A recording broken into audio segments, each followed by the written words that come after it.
If you've been driving a car every day for 20 years, why aren't you a professional-level driver? Or consider medicine. Research shows that veteran doctors with 30 years of experience sometimes perform worse on objective metrics than doctors who are just a few years out of medical school. The culprit is a phenomenon known as naive practice. When we first learn a new skill, we try hard until we reach a baseline of acceptable competence. We get good enough to avoid embarrassing ourselves, and then our brains shift over to autopilot. And here is the catch. Once a skill is automated and comfortable, thousands of additional hours of repetition stop making you better.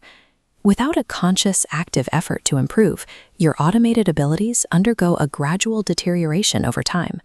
When we hit this inevitable plateau, we usually assume we've reached the limit of our natural talent. We blame our genetics, convinced that we lack the inherent biological gift required to go further. But decades of research into the science of expertise reveals a different reality. The performance ceiling we hit is almost never dictated by our DNA. It is dictated by our refusal to step outside our comfort zones. For decades, psychological science accepted a strict limitation. Human short-term memory has a hardwired biological ceiling of roughly 7 to 9 items. That's enough to hold on to a local phone number, but not much else.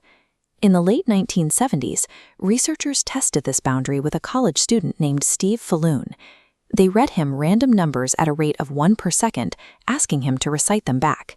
Steve quickly hit that biological wall, failing once the strings reached 8 or 9 digits.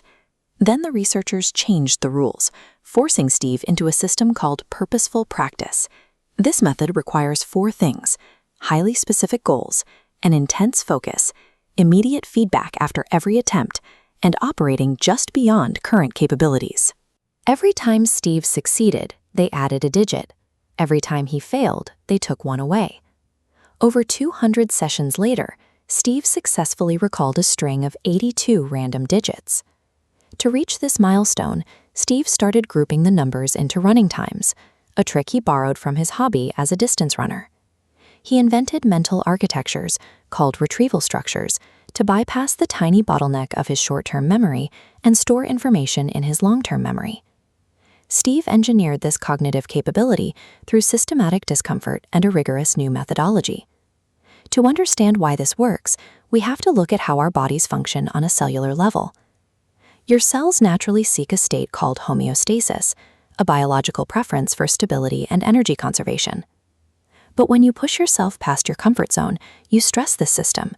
Your cells find themselves in an abnormal state, running low on oxygen or energy. Just to survive this increased demand, the cells must activate new genes and change their metabolism. This biological adaptation applies to the human brain. Take the famous taxi drivers of London.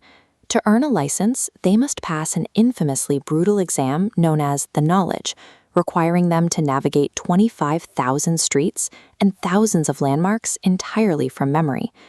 Neuroscientist Eleanor Maguire tracked candidates over 4 years.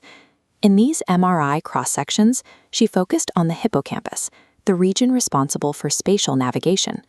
She found that in candidates who passed, the posterior hippocampus physically increased in volume. Dropouts showed no structural changes. Purposeful practice forces the brain to build brand new neural tissue to handle the heavy lifting. This evidence redefines historical genius.